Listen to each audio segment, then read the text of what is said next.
are going to head on down to the Park Creek Canyon. We're going to head down this trail. You can see across the canyon over there, there's a big old ridge line. And if we head on down, I'm looking for you to start collecting some evidence here at Sly Park. Back to this idea of being aware. I mentioned it last night when I was sharing my story about being stalked by the mountain lion. This idea of using our senses to collect information and to increase our awareness externally and internally, how we're feeling.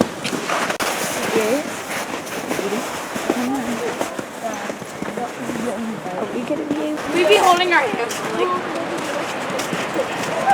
You're going to want to walk on the uphill side, but not on the actual hill.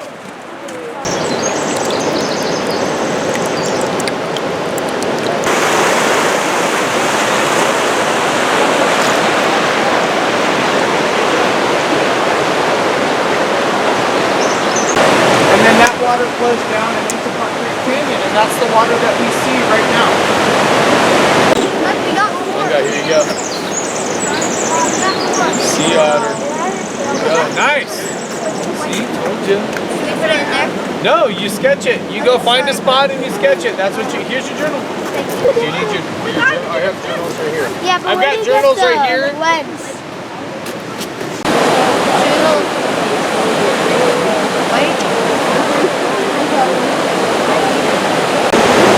Hi, I'm Mihika from TJE News, and today I'll be interviewing Mr. Bristol. Mr. Bristol, Yeah. how did you get into like outdoor education? You know, I kind of just fell into it. I started substitute teaching here at Sly Park, and I realized that I wanted to be around a lot of people every day. I love the outdoors, I love science, and I wanted to help kids connect to nature. That's nice. What is one thing you like about Sly Park? The thing I love about Sly Park is that I get to be outside and share this beautiful place that I grew up, and I get to share it with people every single week. And the thing I love about Sly Park also is that I get to watch kids step through challenges every week. You know, they're physically challenged maybe with the hiking, they're emotionally challenged maybe being away from their family and their friends. They work through these challenges, and I strongly feel like at the end of the week, they're better people, they're better humans. It must be nice seeing that. And last, what do you want kids to get out of this experience? Sure. What I want to have kids get out of this experience is not only the connection here, but to start thinking about how this place is connected to where they live. And to maybe go back to their community and start looking at their community through a different lens and start to notice things about their community, how there's different connections to nature, even maybe in their backyard, maybe scaling that up to like Folsom Lake, like where y'all are from. Okay, thank you for this interview. Thank you.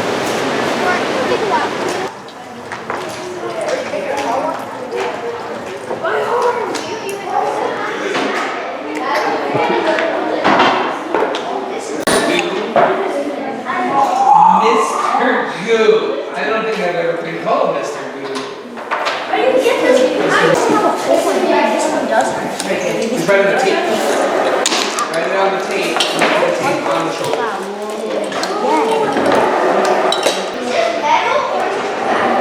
Alright. That's it.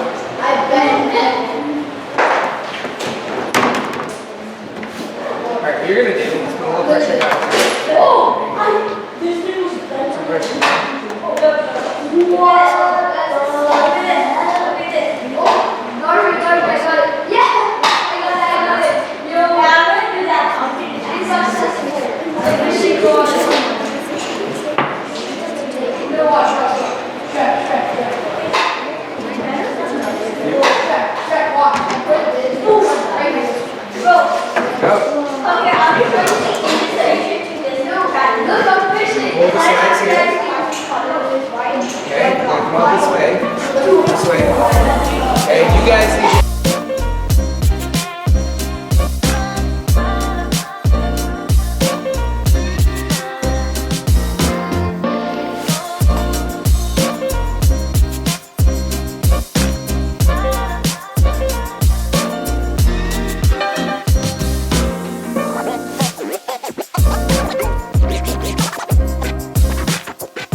Okay?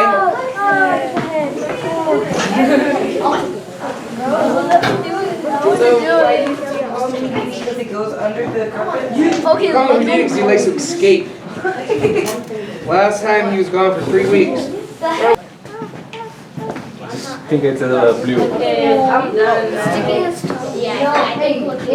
Okay. For this one here, I want 3 new people. You guys get up. I want 3 new people. So adorable. These are all different habitats. So each one of these is different. But each one of these habitats makes up this particular ecosystem, right? So we could draw it like this. All these different habitats making up this particular ecosystem.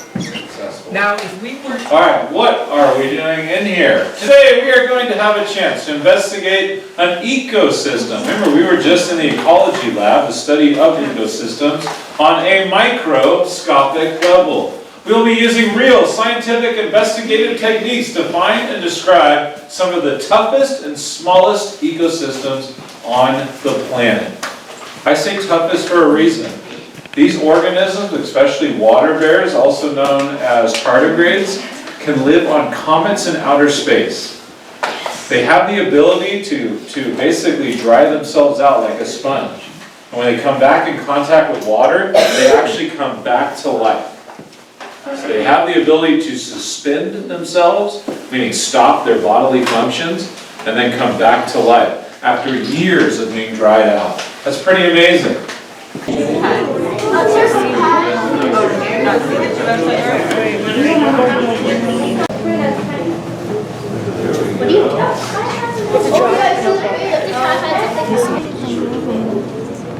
Should I try?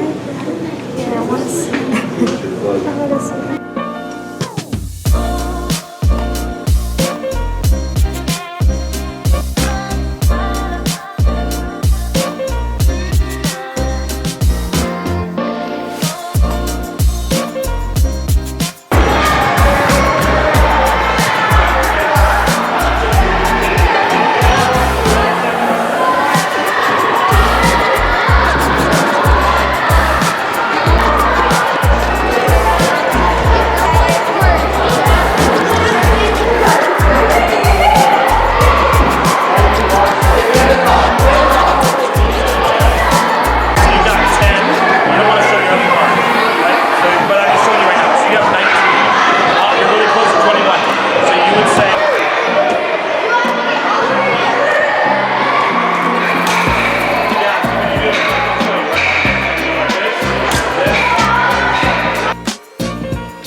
I say park, you say creek, park, creek, park, creek.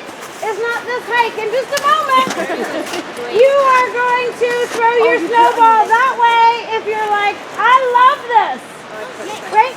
You will throw your snowball that way if you're like, this is not the best morning of my life. Okay? All right. The opinion poll is open for 5 seconds. 5, 4, 3, 2, 1. All right. Bring it into the hole. That was so fun to slide down.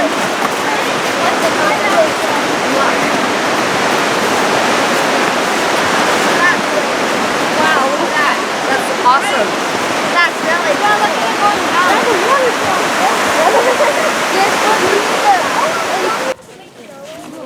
Hi, my name is Ritvick from TJE News, and I'm here with Fern. So, Miss Fern, how did you choose your Slide Park nature name? I came up with my nature name after lots and lots of thinking. I am from Florida, where there's abundant moisture and abundant fern growth. And when I first moved to California, it was August, it was hot, it was dry, there was no moisture in the sky, but I saw crispy little ferns, and I knew if they could survive, then I could survive. That sounds like a really great story. Now, what is the purpose of Slide Park nature names? I have not really ever thought of that until right now, and I think it is a way for students to kind of find a new identity while they're up here away from their old life, and also a way to connect with the natural world. That's really cool. Now, what is one thing you want students to get out of the Sly Park education system? One thing. Oh, you asked for one thing. I think I am going to give you many things. I want you to be okay in weather that many humans consider bad. Be okay going outside. I want you to feel connected to a world that openly invites you to be in it, and I want you to know that you can find peace in nature. That sounds really cool, Miss Fern.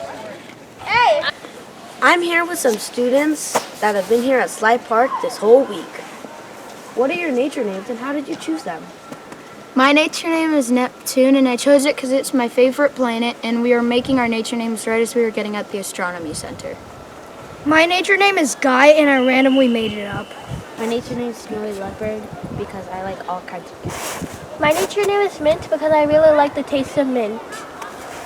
What was your favorite experience at Sly Park this week? That's an easy question. The rock wall.